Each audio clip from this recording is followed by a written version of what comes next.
Today we have the Ayatollah of fantasy rock and roller with us today, Adam Rank. How you doing, Rank? They look great in person, and I just can't wait till next year where we can pack it full of 25,000. Hey, Bob, how you doing? Hey, I'm doing great. I didn't know it was Ball Guys Day. It was being ranked. I mean, how can you lose? This is the Dynasty Vipers ViperCast.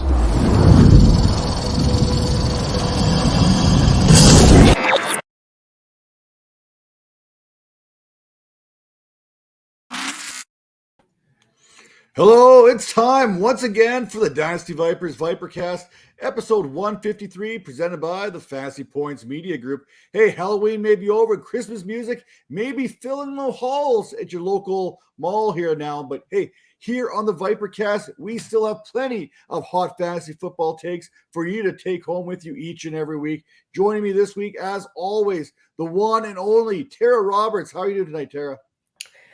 It has been a rough day. It's been a rough night, but we're here. We're ready to talk football. So yeah, we'll say I'm doing mildly good. Mild.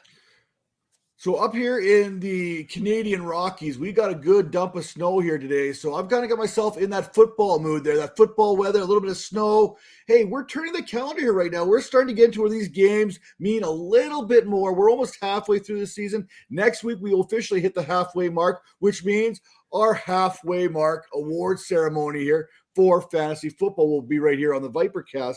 So you're going to want to tune in for that. We're not going to worry about the waivers. We're going to talk about some mid-season awards that we are handing out next week. But till then, we need to talk about what has been going on in week number 8 and how it pertains to week number 9, starting with maybe a little bit of the injury report here with Cooper Kupp, who happens to be day-to-day with that ankle injury. It looked like he got both those ankles rolled up there last Sunday. Are we concerned at all about Cooper Kupp and his availability here on week number 9? Yeah, a little bit. I mean, I don't think that this is a long-term issue, but the problem is that I think they might be downplaying it just a little bit in terms of how much his availability is in threat this specific week. So I do think you need to get prepared. Obviously, you can't pivot to anyone that's going to give you the type of production that Cooper Kupp gives you, but just wrap it around your mind that you might have to go ahead and make this pivot, and you might not know until the very last minute. So just thoughts around that. I do think there might be a little bit of concern there for week 9. Would you have Cooper Kupp as a top 10 receiver heading into this week, even if he plays? Yeah, for sure.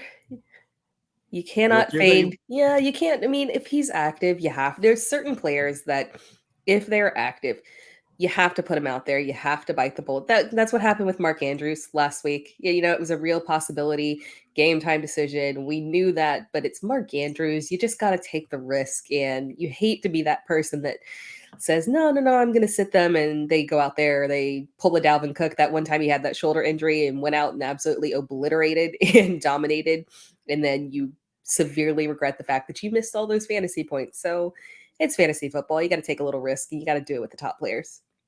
Well, I'm glad that you mentioned Mark Andrews because he's still on that injury report. Same with Jonathan Taylor there, missing practice again today. These are a couple of the high-end, cream of the crop type of players at their positions.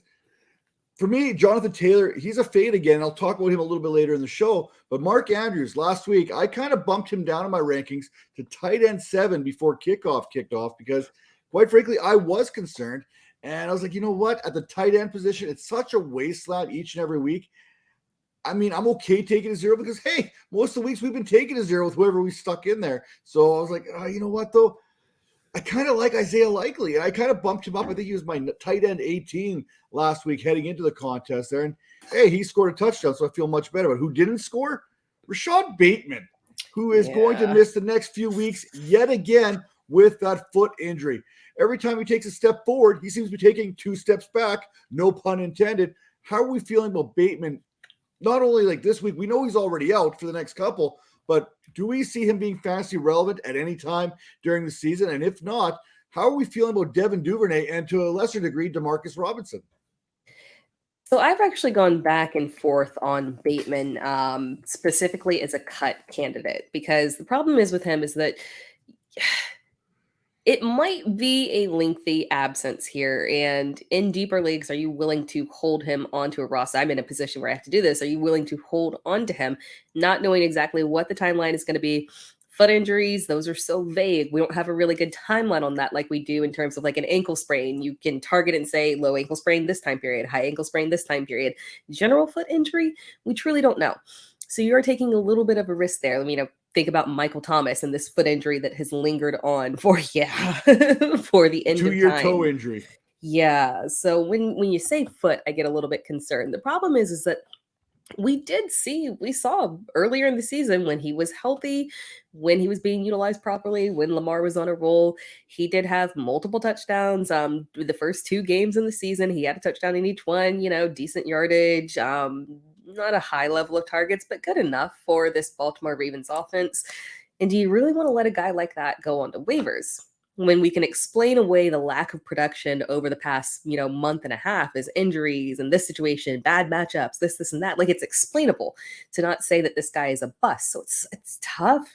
It's really, really tough with him. I feel like you have to hold on, but this is just such a weird situation where we truly don't know exactly what's going to happen. I'm concerned. And then when we look at Devin Duvernay, unfortunately, he's rather high rostered, oddly enough, for Devin Duvernay to the point where he isn't a waiver wire ad. But am I trusting him and putting him in as a flex option? Yeah, I think so. And I am mildly interested in Demarcus Robinson in deeper leagues. He's, his presence on the field has been good. This isn't popping up out of the middle of nowhere. It's been a couple weeks now that we've seen him asserting himself a little bit more. Targets are there. So I'm okay with, a deeper league usage of Demarcus Robinson as well. Yeah, I've kind of found myself grabbing and gravitating towards Demarcus Robinson a little bit more this week because not only in some of my leagues do I have Rashad Bateman, but one of the other favorites of the show, Keenan Allen, happens to be on the injury report once again. Head and shoulders, knees and toes, and hamstrings as well. Listen, when we saw him back in week number 7 make that comeback, it probably was a little bit too early. Now, look, he basically somehow aggravated his hamstring injury on the bye week. Now, hey, Keenan, I am not going to knock you here at all. I'm at that point in my life right now where when I sneeze, my back has a potential of going out. That's where I am in my life. I get it. But we talk about him. He overcame that injury-prone tag a couple seasons ago. And now this season, it seems like every time we're talking about Keenan Allen and this Chargers team in general, something else has been going on. Can we make some sense of this tear-out with Keenan Allen this week and beyond? No, we can't. I genuinely don't know how you get injured on, like, it's like literally you're like, this is your day off. How'd you get injured on your day off? Like, it's so so random. No, I got a bad feeling. And the way that he said it, like, I'm not going to get out there until I'm 100%. Okay, well, you waited quite some time. We would have thought you were 100% ready to go. So yeah, I don't have faith that he's going to play this week. We've got Mike Williams that is out. Obviously, Josh Palmer, if you should have grabbed him up already when Mike Williams was out. If you didn't grab him, I don't know what to say to you.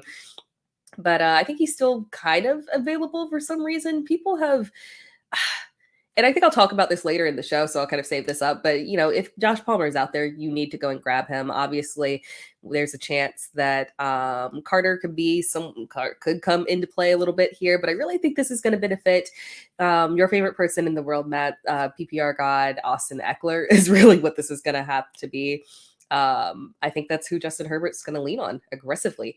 Probably a little bit of Gerald Everett as well. So, obviously he's not a waiver wire ad at all, but if you've got him, you need to roll him out with confidence because I don't think we're seeing either top receiver. Yeah, I like you mentioned and slid that Austin Eckler reference in there because on this week's Friday Night Hype Show, I am going to preview the Atlanta Falcons hosting the Los Angeles Chargers this week.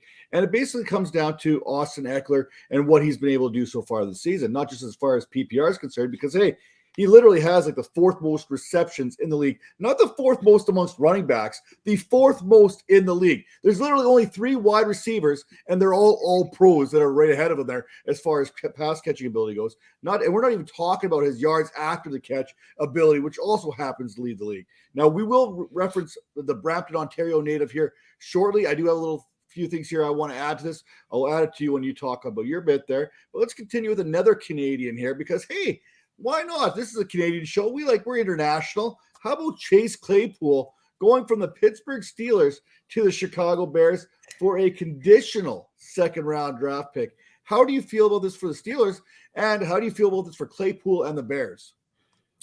It was a good move for the Steelers. I think that's a very good value for Claypool. I think obviously they want to, not that they didn't like Claypool, but I think they, the writing was kind of on the wall when they drafted Pickens. It was very, it's a very oddly similar dude right there.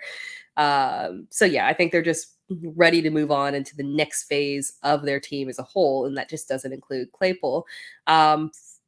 This is not really an upgrade for Claypool. It's, obviously he's going to a lower volume pass offense.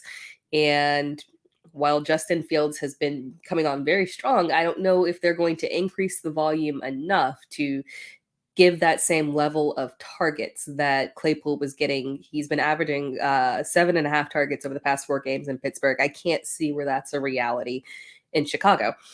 Fantastic news for Justin Fields. More weapons, fantastic schedule. Everything is aligning for him. So bad for Moody, not fantastic for Claypool, in my opinion. Maybe long-term good for Claypool. Long-term good, but right now, not so much. And then fantastic for Justin Fields. And I do like, we're going to talk about how this deal kind of all broke down, because the second-round pick that they sent to the Steelers actually came from the Baltimore Ravens, in which the Chicago Bears acquired when they shipped Roquan Smith there, which has huge IDP implications.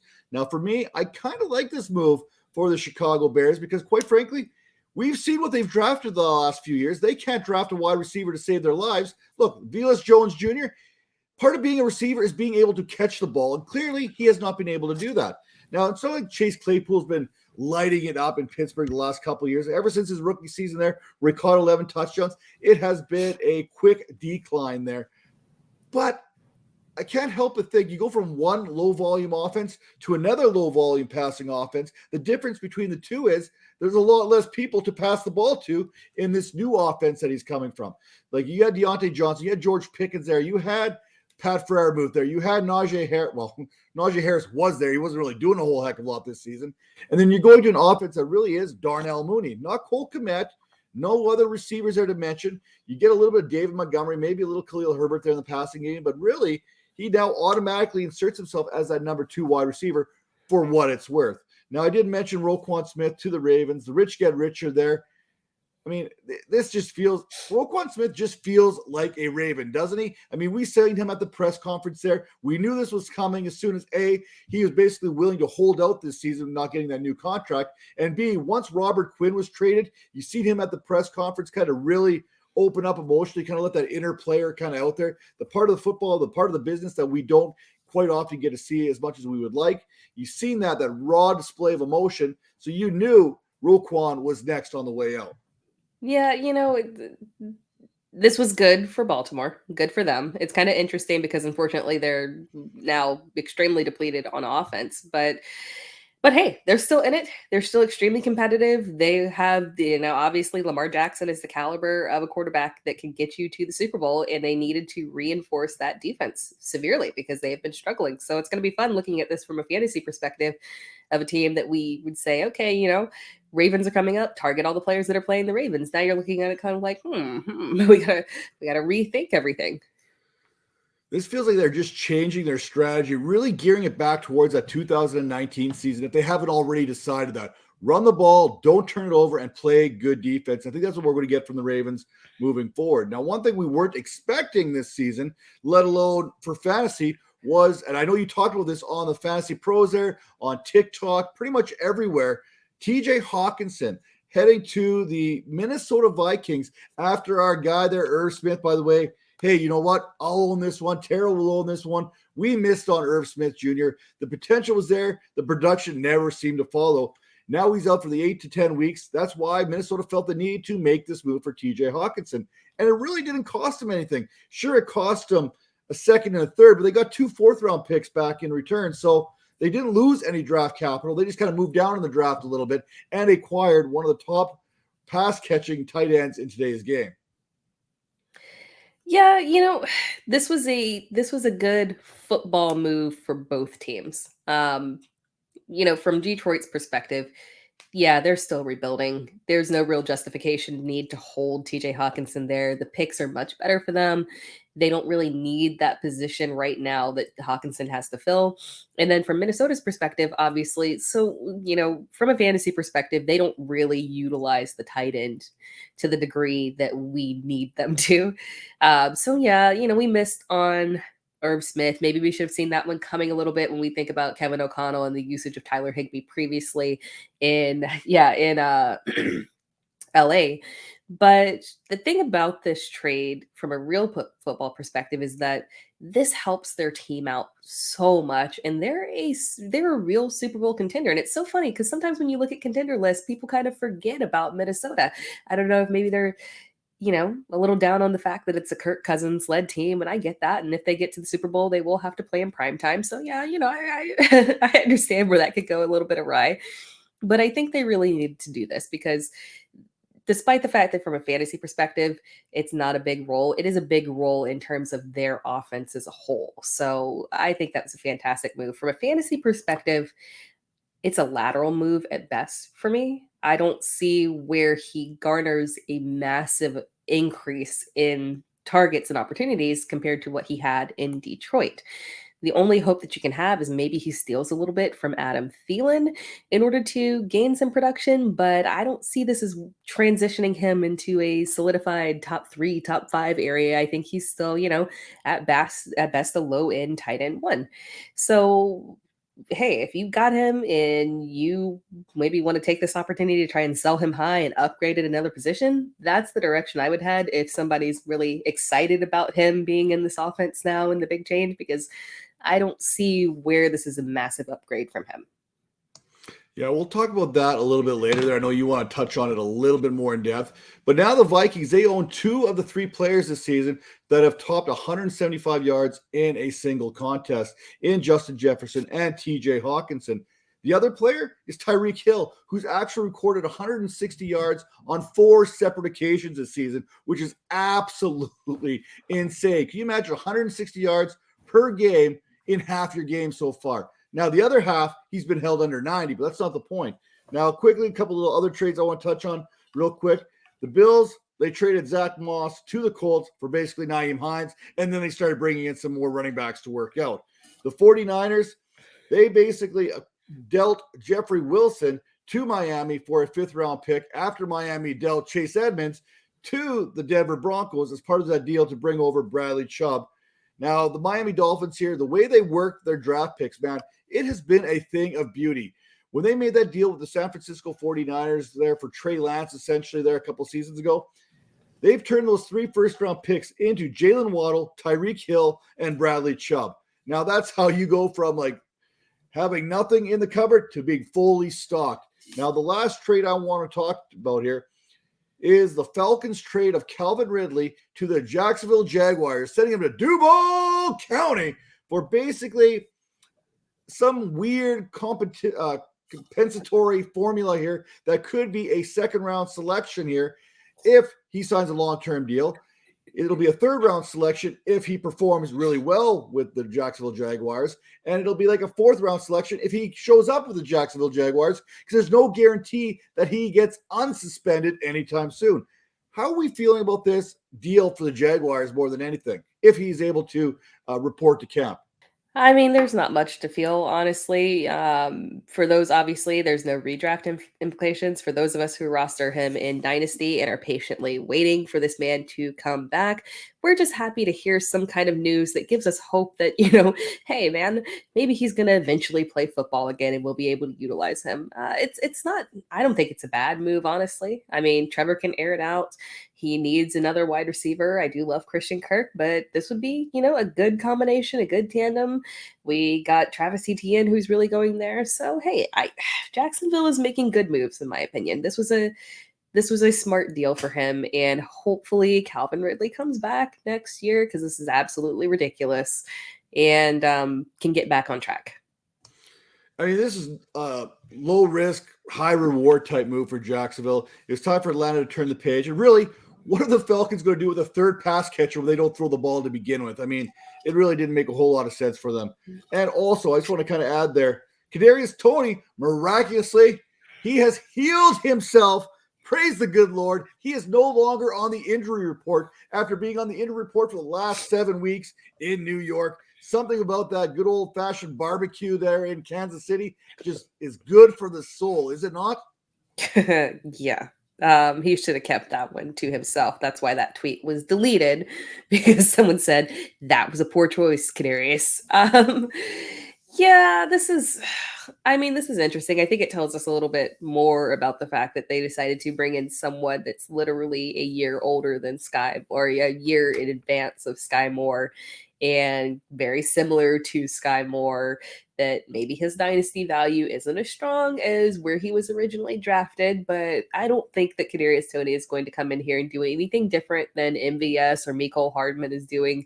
He's just going to muddy the waters a little bit more. You might have a good game here and there, but it's going to be tough to predict. And I don't know, it'll be intriguing to see if he mentally flows the right way with this team, because he has the talent. He just has to put it together and fit into an organization. So maybe new scenery, new quarterback situation will help him. And can you complain with Patrick Mahomes? I don't think so. So if you can't make this work, it's you, man.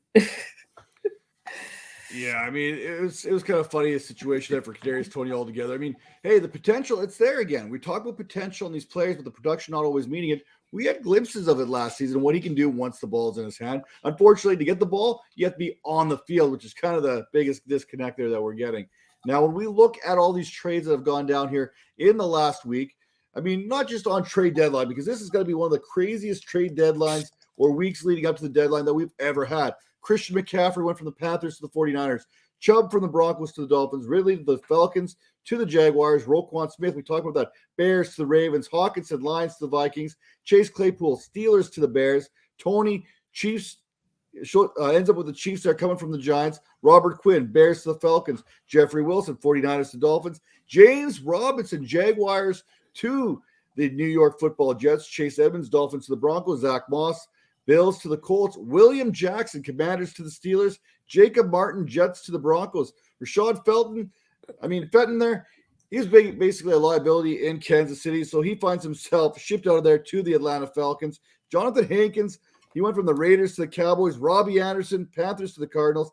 Deion Jones from the Falcons to the Browns. And Dean Marlowe from the Falcons to the Buffalo Bills. Those are the trades that went up to the trade deadline here for anyone who's trying to keep track. So, Tara, when you look at that list, when you hear me talk about that, who are your biggest winners, and who is your biggest winner, I guess, from this whole trade deadline situation there? Maybe not someone who's actually traded, but maybe someone who has an opportunity now that everything's been kind of cleared out for him.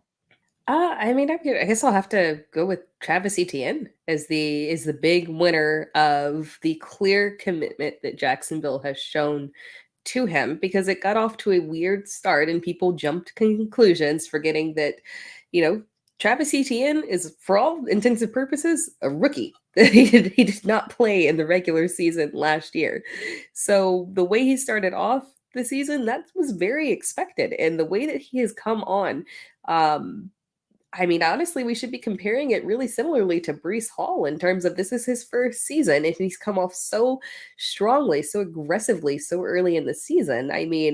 I don't think we're valuing enough what he is doing in this offense and the electricity that he's shown on the ground and through the air. He's such a dynamic player. So, just massive winner, in my opinion. 6.2 yards per carry. That's what Travis Etienne is basically doing. Just give the guy the ball and see what happens. Yeah. Shove it in the face of everybody that said he can't run. It was, he's just, how many people were just so critical of the fact that thinking that he wasn't an actual running back that would be successful. I don't know. Well, he got dogged with that tag there about being too small to run between the tackles there. Now, it would help if his quarterback had a little bit more success. I think Trevor Lawrence has the worst record of all time among all first-round selections there. I think his record is 5-20 since entering the league.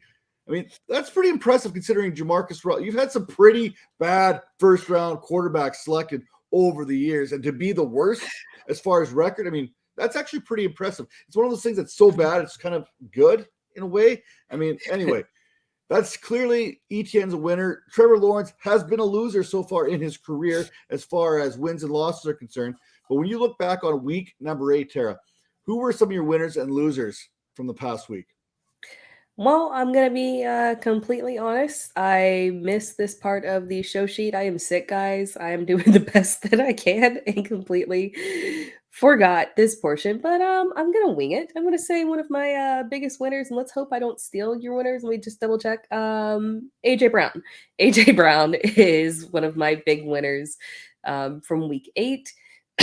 I mean, when you have over 150 yards, 3 touchdowns, and you're just out there looking like the absolute most dominant force. I mean, there's obviously a lot of statistics have been thrown around in the fact that he, comparing his receiving yards to the receiving yards of the Titans as a whole, it's been fantastic to see this transition that he has made over to the Eagles. And he's just, the opportunity is so high. The schedule is so juicy. It's just AJ Brown to the moon. So you'll love to see it.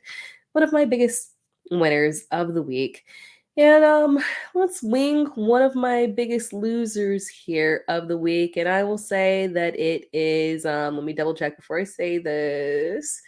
Oh no, I was gonna say the same exact thing as you, Matt, but I will pivot to Damian Harris as being one of my losers of the week. Unfortunately, I think, we've tried to kind of figure out at what point Damian Harris can provide more value and what type of game script is going to see him have more touches and be more successful and kind of earn back a more equal share of this offense. And I think the more that we kind of get down the line here, the closer we get to coming to the conclusion that, hey, the Ramondre Stevenson is just by far the more effective running back in this offense and the one who just has the skill set to where, honestly, do you want to take him off the field if you're the Patriots? I don't think so.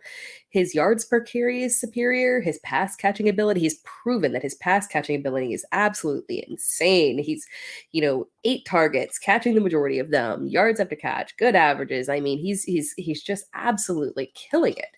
So I don't see where the Patriots decide, hey, man, let's go back and let's just, let's pivot away from Ramondre Stevenson a little bit. Unfortunately, I think Damian Harris lost the job.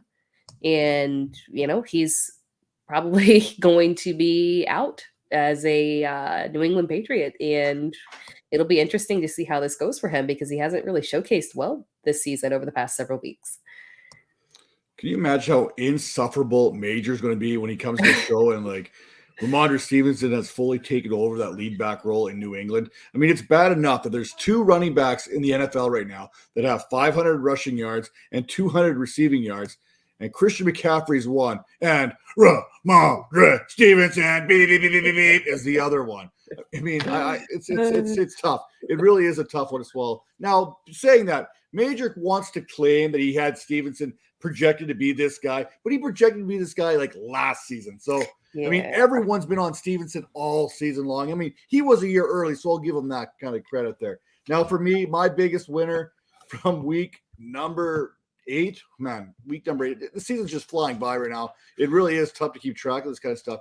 But how about Alvin Kamara? Heading into week number 8, Kamara led the league in yards without a touchdown. I think he had something like 525 yards or something like that without finding a way to the end zone, which is hard to believe. But then again, when Taysom Hill is getting all the touchdowns there in New Orleans, I guess it's kind of understandable. Then on Sunday, 27 touches, producing 158 yards and 3 touchdowns. Are you kidding me? 3 touchdowns against my Raiders? I mean, it's bad enough that my Raiders are as bad as they have been. But 42.8 fantasy points. He went from RB23 last week in PPR formats all the way up to the RB10. Now, I've got a lot of Alvin Kamara rostership here right now, so I kind of felt good about it, but it felt dirty. I mean, it felt bad. I mean, it is tough being a Raiders fan. It really is. I mean, I guess I could be a Packers fan and everything going on there, or a Browns fan when we see what happens there, or a Chargers fan considering everything. But I mean, misery loves company. We really need to unite and maybe form some kind of group and after hours, maybe it has been tough. Now that brings me to my losers. How about the holy trinity of crap in week number 8? Josh Jacobs, Devontae Adams, and Derek Carr. Losers, you know what? Maybe losers today can be winners tomorrow. I mean, that's what we practice, everybody. Everybody gets a participation ribbon nowadays. That said, this one, it really does hurt. I had all three of these guys last week as a lot higher in my rankings as what they performed. Look, they all laid duds. Devontae Adams, 3 receiving yards. 3! Josh Jacobs had 43 rushing yards. Now, this isn't on Josh Jacobs because he actually averaged 4.3 yards per carry. The Raiders just decided to let him touch the ball 10 times. And Derek Carr, 101 passing yards with a pick. Christian McCaffrey threw 1 pass for 34 yards last week. Derek Carr, take that mascara off. You are a loser in week number 8. Now, I feel like Howard Bender going on a little bit of a rant there, kind of giving it to the guys there. Maybe I need to start writing some love letters as well. Maybe kind of spruce things up for my guys. That being said, what we love is Thursday Night Football. What we don't love is probably this matchup that we're going to get, because on paper, this is not going to be a close game. I mean, we can all agree that if we look at the numbers, stats, line it all up, put it all together, this is a pretty one-sided affair. You have the 7-0 Philadelphia Eagles taking on the 1-5-1 Houston Texans. This is not a good game. But so, Tara, please give us some bets here on the DFS side of things here that we can kind of put in there. Is there a Houston Texan that you could put in your lineup at any point in this contest? No, I mean, this is very disturbing. I mean, trying to figure out, I mean, you've got, the hard part is that you've got Brandon Cooks, who is having some personal issues right now with the Texans. I mean, obviously, you know, if anyone, I live in Houston, but if anyone kind of follows the Texans at all, you know that Brandon Cooks is a little bit partial to Easterby, so who got fired, and he might be taking this a little bit personal and is very frustrated and taking personal days. And you have to wonder if this is kind of a weird situation where he's all of a sudden going to not play. We've seen it happen before with Deshaun Watson. That wouldn't be unusual for the Texans. So I don't know. We have to monitor this very closely, but I get a little bit concerned that he might not be there. So what kind of offense are you even really looking at? The only option that you can have really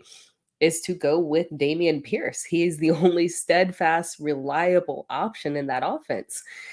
And while I do think that this game is going to get out of hand, I just don't see a scenario in which they feel comfortable with Davis Mills airing it out to potentially no one.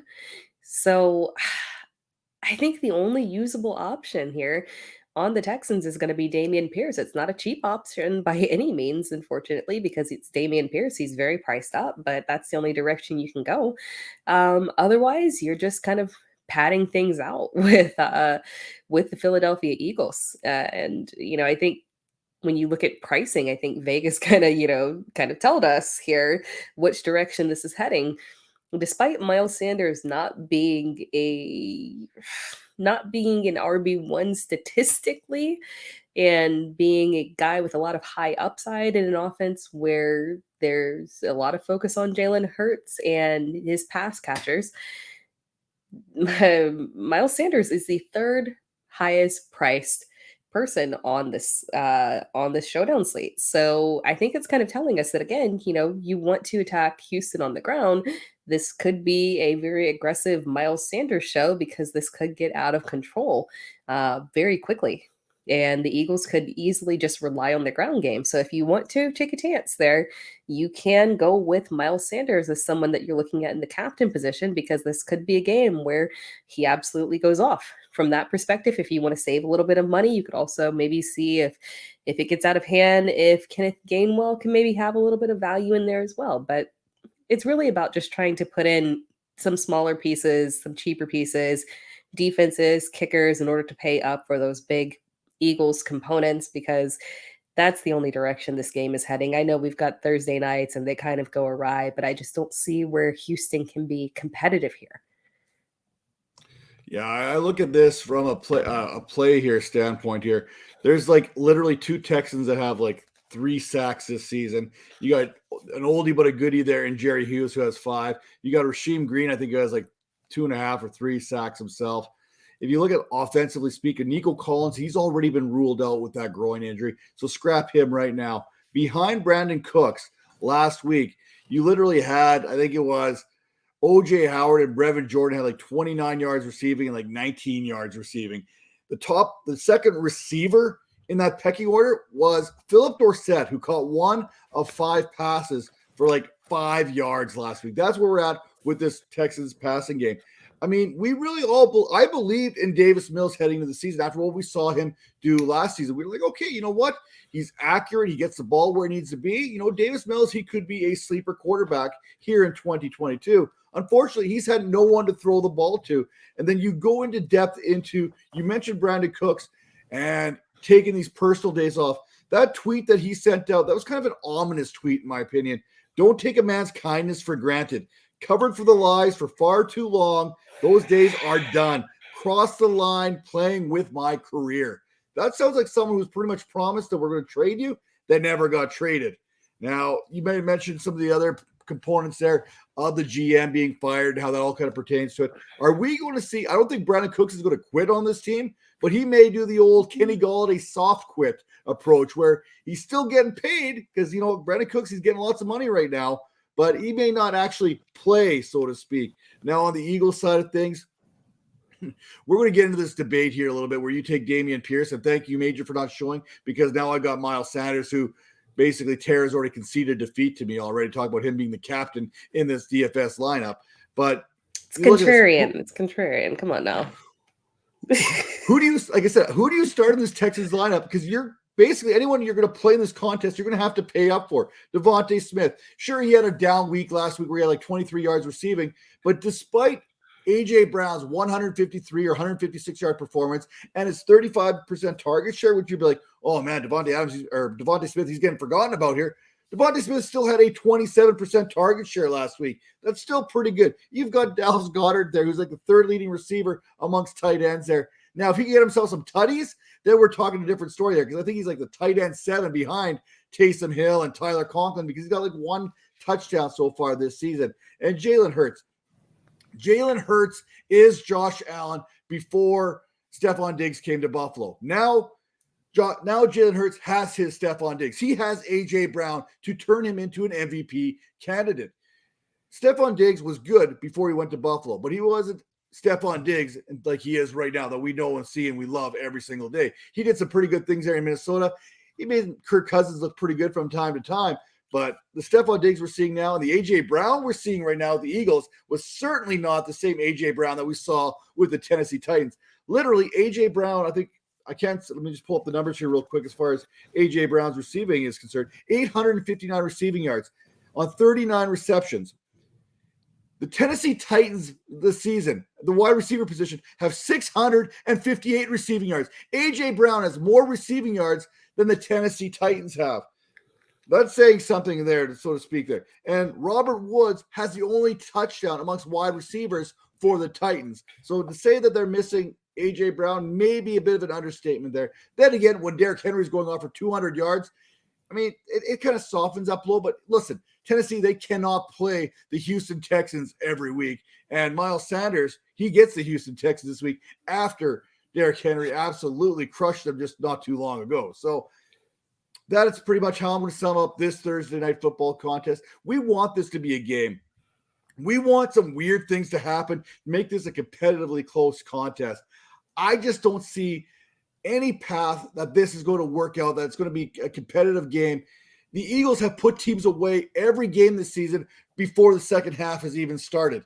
And most of those teams were better than the Houston Texans, at least how the Houston Texans have showed thus far this season.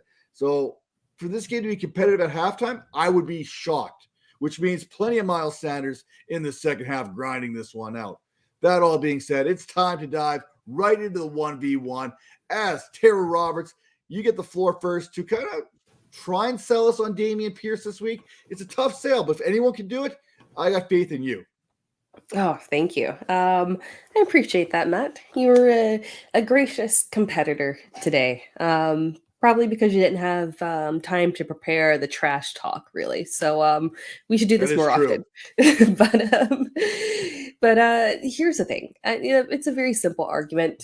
There is 0% chance that Houston takes the approach to let Davis Mills air it out. I talked about that. They're not going to say, hey, you know what?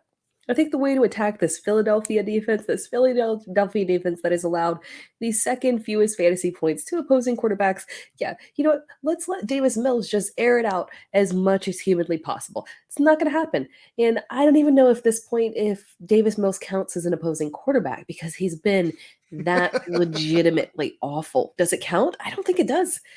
But when I look at this game, the difference is that in contrast, while obviously Philadelphia can literally just say, "Hey, man, Miles Sanders, we're going to let you run the ball." Are they? It's kind of like the same thing with Buffalo. Just because you can run the ball down someone's throat doesn't mean you're necessarily going to. When you have Jalen Hurts, AJ Brown, Devonta Smith, this is fun. You want to let them air it out. You don't want to keep these weapons on the sideline. Everyone's still going to be involved. They're all still going to be involved and take opportunities away from Miles Sanders. And there's not a single soul on that team that can take anything away from Dameon Pierce. In contrast, Philadelphia, in contrast to their pass defense, they're actually kind of average against the run. Houston's best bet is just to run.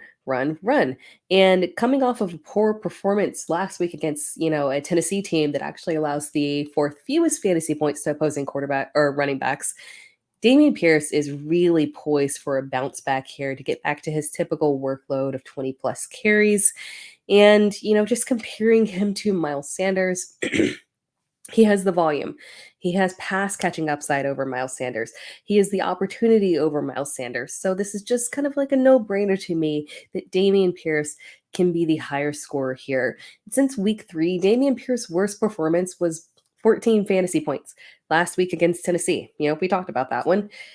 His worst performance is actually better than like half of Miles Sanders' games as a whole. So when you put it in that perspective, the upside just belongs to Dameon Pierce. The opportunity can be there given the matchup for Miles Sanders, but the likelihood leans more towards Dameon Pierce. Interesting. That's really interesting. Now, you sound like a hater, and haters are going to hate on Miles Sanders, but Miles Sanders currently sits 8th when it comes to NFL rushing with 563 rushing yards through 7 games. That's averaging 4.9 yards per carry this season. And that's after he got a slow start there against the Steelers last week where he had only with 78 yards, a touchdown on just 9 carries. That's 8.7 yards per touch. That's pretty good production there. Now, I get what you're saying. We know that Dameon Pierce is going to have the volume. That's going to happen. If the Texans want to have a shot, they're going to have to force turnovers and control the clock. And the best way to do that is with Dameon Pierce. I get that. I mean, that is basically the one argument there. You talk about Pierce, 15.4 fantasy points per game versus Sanders, 14.5 fantasy points per game so far this season. So statistically speaking, they're actually pretty close. The difference here is the Houston Texans defense and that run defense, because it has been absolutely atrocious this season.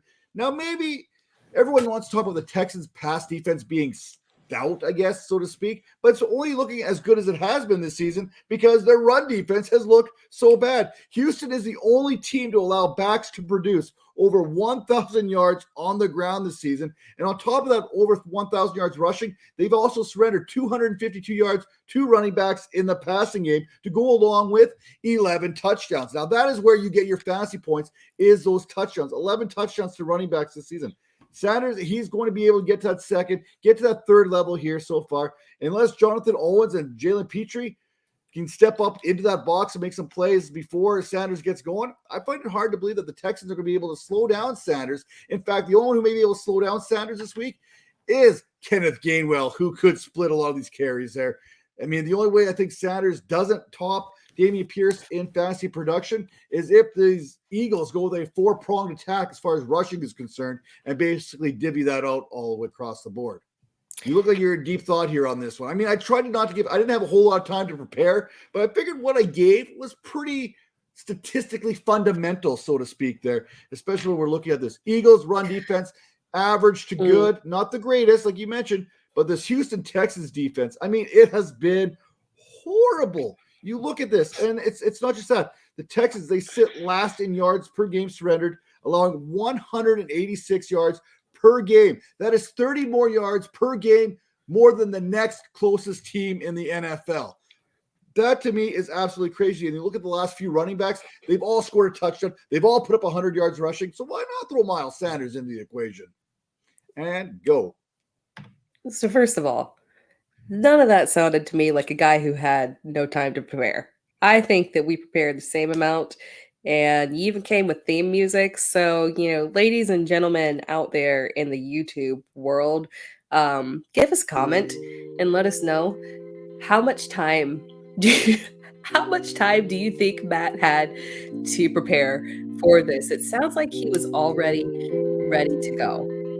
So, yeah. My other comment there is in my in my debate. I can't even say something. And then I questioned it if it was like my computer like glitching, because that's happened before, and it sounds like the StreamYard theme song too. In my debate history, I'd like to do a point of order. Nerds, if you get me, reach out. I would like to do a point of order on Matt right there. He compared average fantasy points for the entire year, knowing that Dameon Pierce's earlier season contributions, that doesn't really count, because Dameon Pierce in the first couple of weeks, not the same Dameon Pierce over the last month and a half. So, we can't do a direct comparison. Miles Sanders has had the same role all season long. We have to kind of compare them within a specific time period that is fair to Dameon Pierce. So I'm just going to say that they're not that close in average fantasy points if we actually look at when they're being utilized at their current capacity. So that was my only argument that I wanted to make. You know what? I'm not even going to counter argument to her counter, because this one's already a sealed deal. So we're going to move on to the mailbag this week. A little rapid fire here for you, Tara. Quick one bit answer here. Antonio Gibson or Michael Carter this week? Antonio Gibson. Brandon Cooks versus the Eagles or Josh Palmer versus the Falcons? Josh Palmer. Rondale Moore or Terrace Marshall this week and the rest of the season? Still Rondale Moore. Although I do feel positively about Terrace Marshall. And the last one, I just had to throw this in here because I thought Major was going to be here tonight. Kadarius Toney or Paris Campbell? Ooh. It ain't pretty one way or the other, let's be honest. Yeah, Paris Campbell, but that's funny. All right, now let's get into a couple of the players that we want to trade for and trade away here as we head into the season. Is there a player that you're looking to trade for here down the stretch? I mean, there's a bunch of guys we could talk about, but who's the one guy that you want to acquire here before week 10 even kicks off? It is Paris Campbell's teammate, Michael Pittman Jr. A lot of people are kind of thinking that the switch over to Sam Ehlinger is this big negative thing for Michael Pittman Jr. And it's not the best situation in the world, but I thought this last game with Ehlinger was very solid. 7 receptions, 9 targets. I'm glad to see the targets kind of stay the same for him in an average game. 53 yards, not fantastic, but okay, we'll work with it. And he was actually very, very close, 1 inch away from a touchdown. And if that touchdown had actually happened, that stat line would be looking a whole lot different. And the thought process around Michael Pittman Jr. and Sam Ehlinger would be very, very different.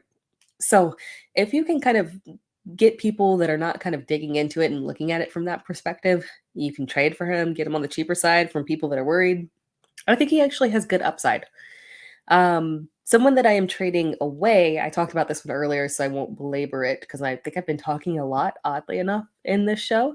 TJ Hawkinson, again, it's a lateral move, but if you can get somebody that looks at this and they're super excited, I think you can trade them because there's some good options on waivers available. If you're still out there, go get my boy Greg Dulcich. If you want to kind of make a little bit of a pivot and try to upgrade at another position and sell Hawkinson high, I think that's a solid move.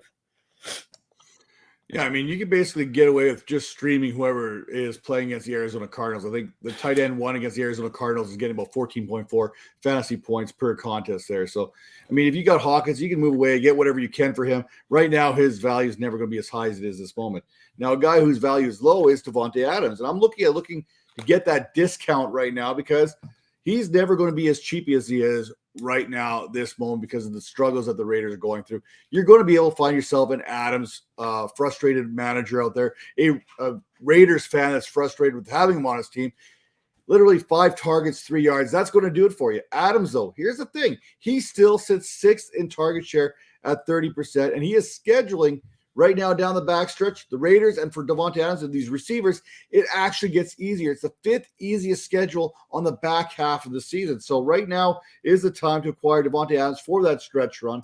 And going into your TJ Hawkinson, whatever the price it is to acquire Amon-Ra St. Brown, pay it.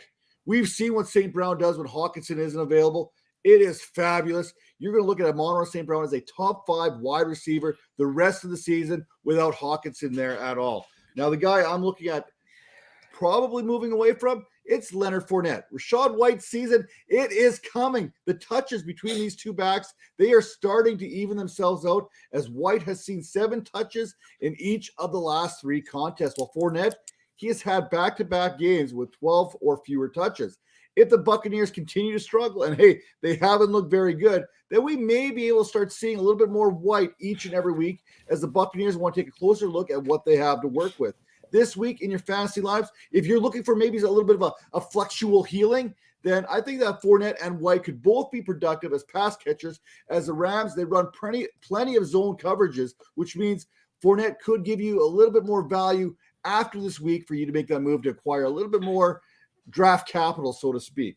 Now, with that being said, we want to get into these starts and sits. We got plenty of them. We're going to give you 2 wide receivers, 2 running backs, 2 quarterbacks, 2 tight ends. Yes, we're going to give you 2 tight ends to start and to sit for your week number 9 lineup decisions. Tara, who do you got for us at the quarterback position? We are starting Justin Fields versus Miami. We talked about this a little bit. If you watched last week's game, it was far more impressive than the stats showed. Fields looks fantastic. 23 passes doesn't seem like a lot, and obviously they're not, making massive increases in his volume, but he completed 17 of them. He's been productive. He's been efficient. He's throwing touchdowns. He's getting work on the ground. Solid. I mean, he's out there looking like a champ on the ground. Knows exactly what he's doing. He's dynamic. Yards, touchdowns. In Miami, they've reinforced this defense. Good for them. How quickly is this going to kick in and make a massive difference? It's a good question. But yeah, they just let a 300-yard game to Jared Goff. And while we don't have confirmation yet that Fields is going to be able to have full capacity Chase Claypool, because as we've seen that these guys get traded, they're integrated in not massively in the first week. So we might not get a ton of him, but we'll see a little bit of him. And I think this is a good opportunity to get in there and use Justin Fields because this is a really good spot for him. And his I had a little joke in there, but I kind of got off what I was doing. But Chase Claypool, top 3 receiver in the league, obviously. I mean, he told us himself. So this is going to be a fantastic first game for him and Justin Fields against Miami. Come on. And then speaking of top 3 at the position, who are you sitting at the quarterback position for week number 9? Yeah, I just spoke glowingly of Jared Goff, and I am not knocking him. But I'm not knocking him on this one. This is not a negative for Jared Goff, since I actually mildly do like him. I'm sitting him against Green Bay because there's no real reason to just aggressively pass the ball against Green Bay. They have a fairly good defense against, the pass, but I don't know if they're fantastic against the pass as much as it is where there's no need to actually pass on them because they're so awful against the run.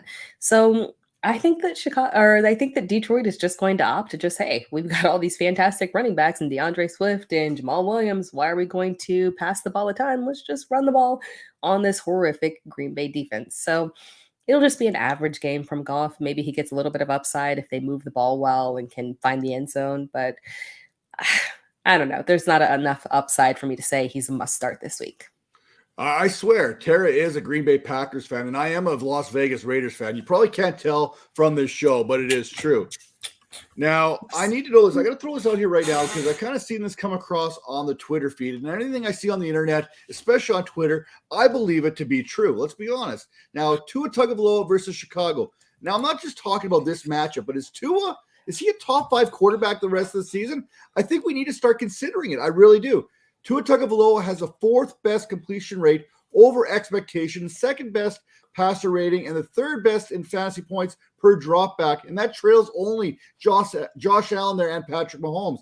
It also helps when you throw a catchable ball at an 86.6% rate there to go along with a 112.7 passer rating and leading in both those categories. It also doesn't hurt to have guys like Tyreek Hill and Jalen Waddle combined for 1,698 receiving yards, which is the most by a duo in NFL history since the Super Bowl era. And that's through the first 8 weeks of the season. The next closest pass-catching duo this season to the Waddle and Hill experience, we have Stephon Diggs and Gabriel Davis, who have combined for 1,182 yards. There is about a 500-yard difference between the duo in Miami and the next closest duo in the league. So for me, Tua Tagovailoa is a start each and every week, regardless of the matchup, because I think he's moving himself into that category. I mean, literally, when you've got Tyreek Hill and Jalen Waddle, and then all of a sudden Mike Gesicki starts getting giddy with it and scoring touchdowns, I mean, this offense is starting to do pretty darn good things. So I'm excited for that. I can't wait for the next Bills and Dolphins game. I think that's going to be a fantastic matchup and probably a real true barometer of where these two teams are at. Now, sitting this week for me, Tom Brady. Listen, man. Now, I know that the Rams defense isn't what it once was, but neither has Tom Brady. Last year, Brady averaged, get this, he averaged 2 touchdowns in the first half of contest. This season, he has 2 first half touchdowns all season long. That's it. 2 first half touchdowns total after averaging 2 touchdowns in the first half every game last season. Now, the Rams, they are still only allowing 13.78 fantasy points per game this season to opposing quarterbacks. And honestly, I'd rather start Justin Fields and Tua Tagovailoa over Tom Brady, not just this week, but probably just about any week of the season. Let's be honest. Now we got to turn our attention to the running back position. Tara, what do you got for us at running back? Stand on theme. You know, I love a good theme, Matt. We are starting DeAndre Swift for the exact reason they're just going to run the ball on Green Bay. And I just want people to, this one seems like a no-brainer. Of course, we're starting DeAndre Swift, but I think, you know, people get a little bit concerned in terms of the fact that Jamal Williams is obviously the clear goal line back there. He's vulturing all the touchdowns. The volume hasn't really been there for DeAndre Swift, and he's clearly not 100% at capacity. And Swift said it himself, but he's getting there. He's getting there, and this is the perfect get-right game against Green Bay. I got a bonus start as well. If Jonathan Taylor is out, I feel comfortable starting Deion Jackson and flex, maybe a low-end RB2, even though it is a poor matchup against New England. Again, we should see Indianapolis rely on the run, so I do like him as well as an interesting start, an interesting fill-in, especially during the bye week. My sit at running back is going to be Devin Singletary. I mentioned before that obviously when these trades happen, these guys come in, they're on short weeks, they're in a new team, they still have a ton of stuff to learn. They're not fully integrated into the offense or into the team yet. But I think that Nyheim Hines will have just enough of a presence. We do typically see these guys step in, play a little bit, and all it will take is a little bit of Nyheim Hines to put Devin Singletary at risk for his production just not being enough to justify starting him. Not the best matchup in the world against the Jets, and there's a lot of scenarios I can see this going sideways, so I'm going to avoid Devin Singletary this week. I like how you got that start in there for DeAndre Swift. Now, I don't think he's going to have the same carries as what he's going to be, but I think the passing game, I think he was in 60% route participation last week in his return. That's only going to get amped up. And you know what? I feel comfortable starting both Swift and Jamal Williams this week against the Green Bay Packers. I think this is one of the things, if you have both these guys on your team, I think you should feel comfortable starting both of them. And I also feel comfortable, obviously, starting Miles Sanders this week because is there any running back that can do more with less than what Miles Sanders has been able to do? I mean, I could have added these in here as well, but hey, you know what? 87 yards, 9 carries last week. He literally averaged 8.7. He's averaging 4.9 on the season. Expect the Eagles to have this game basically put away by the halftime, and Sanders to continue to grind away the yardage in the second half. Now, my sit of the week kind of goes with like your surprise starts. I'm not feeling Jonathan Taylor this week. I mean, I just don't have that feeling for him. And until we see him do something, I don't think you can start him. And I definitely know you can't trust him. Against the Commanders a week ago, sure, he had 76 yards on 16 carries, but reports this week have him missing time due to that ankle injury. And if you're curious about the Commanders' run defense, they've allowed 120.4 yards per game on the ground this season. Meanwhile, the New England Patriots, they are allowing the third fewest fantasy points per game this season to the running back position. You add that all up, I'm sorry, Jonathan Taylor, you're a sit for me until I get to see a little bit of something there. I don't trust your ankle, and I don't trust your production. I mean, you've had 9 weeks now, and we haven't seen nothing. I mean, the couple of injuries in there along the way, but hey, I just ain't feeling it. Now, what receivers are you feeling? Which receivers are you not feeling here in week number 9? I'm feeling Josh Palmer against Atlanta, and I want to explain this one a little bit because Matt, I'm a woman of the people. I spend a lot of time consuming content. I spend a lot of time reading the general opinion of general fantasy football players. And one thing that I've noticed is there's not a lot of faith. People think that Josh Palmer has been a bust in terms of his production and that he hasn't done anything this season. And I just want to kind of counteract that and explain why this man needs to be a whole lot more rostered than what he currently is. Because one, Mike Williams is out, we know for sure, for multiple weeks. And then we've got Keenan Allen that has re-aggravated his hamstring during the bye week. Man, guys, this is going to be obviously, technically speaking, Austin Eckler is the wide receiver 1 of that team now, but this is the actual wide receiver 1 of the team for, possibly the next couple of weeks if this re-aggravation is serious with Keenan Allen. When you look at Palmer's performances, they might seem inconsistent, but you have to put a little bit of context around it to understand why he's a must-add. In week 2, his first week without Keenan Allen, Palmer had 4 receptions on 8 targets and a touchdown. Week 3, 6 of 9 targets, 99 yards.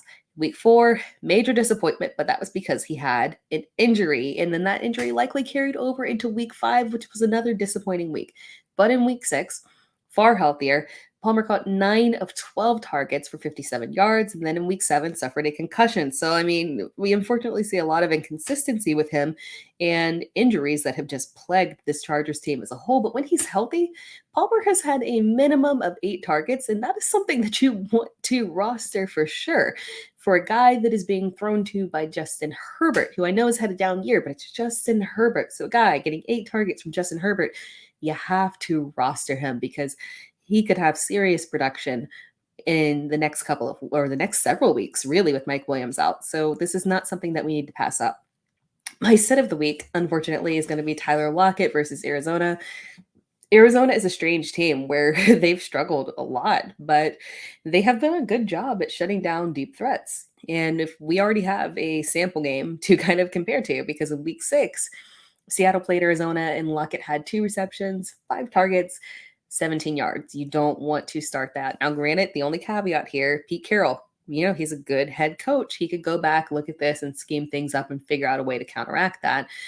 But I don't want to risk that and hinge my fantasy production on the thought that there can be adjustments to counteract what this Arizona team is actually good at. So I would avoid it. Kenneth Walker actually really thrived in that previous game that they played. So I think Seattle is going to opt to just run the ball aggressively on this Arizona team and limit the pass. So sending Tyler Lockett. Going back to that Josh Palmer thing there, Josh Palmer is not a true replacement for Keenan Allen.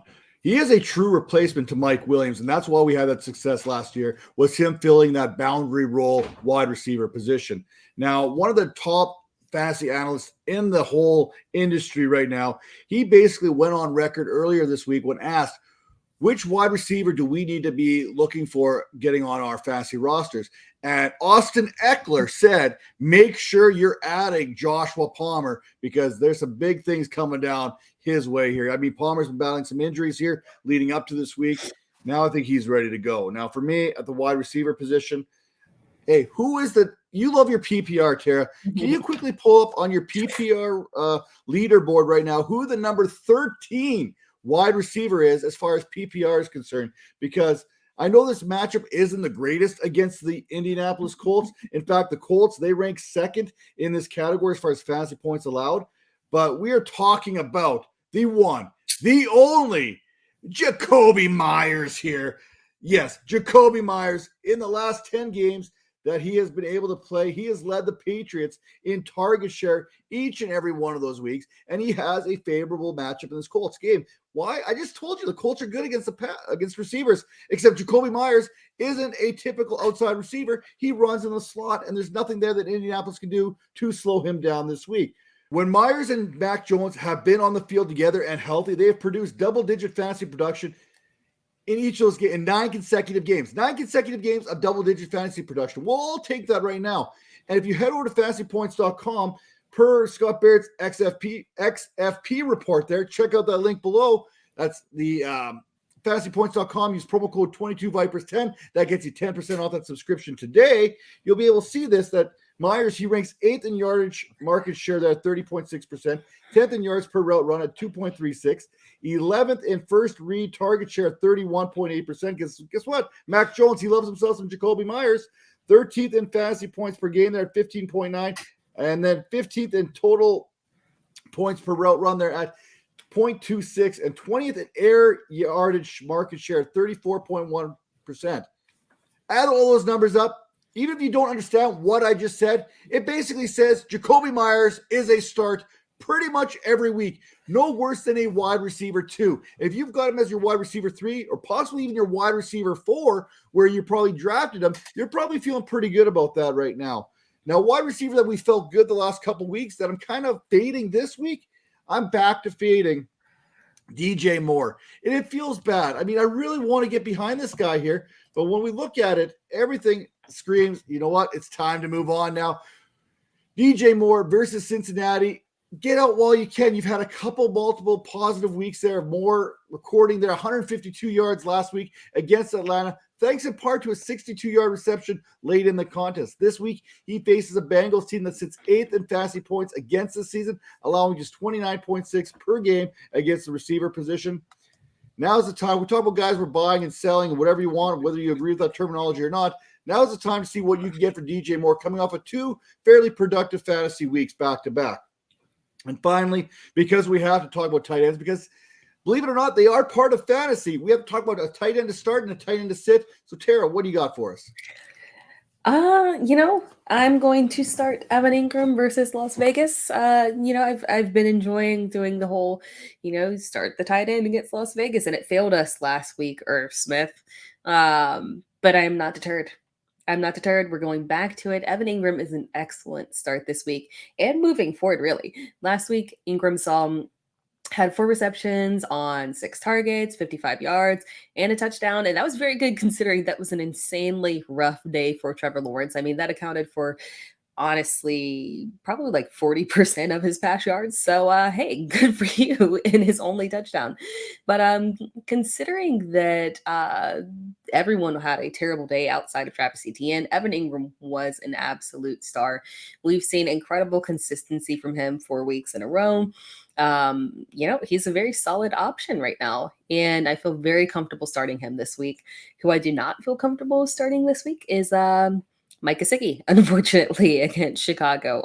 You talked about him a little bit earlier and how he fits into that Miami offense. But, with Mike Gesicki, it's not so much a problem, but he's very predictable. He's a matchup dependent tight end. So if the matchup is good, he's going to, hey, this is, Mike McDaniel. He's a smart head coach. If he knows that they can exploit the matchup, he'll do it.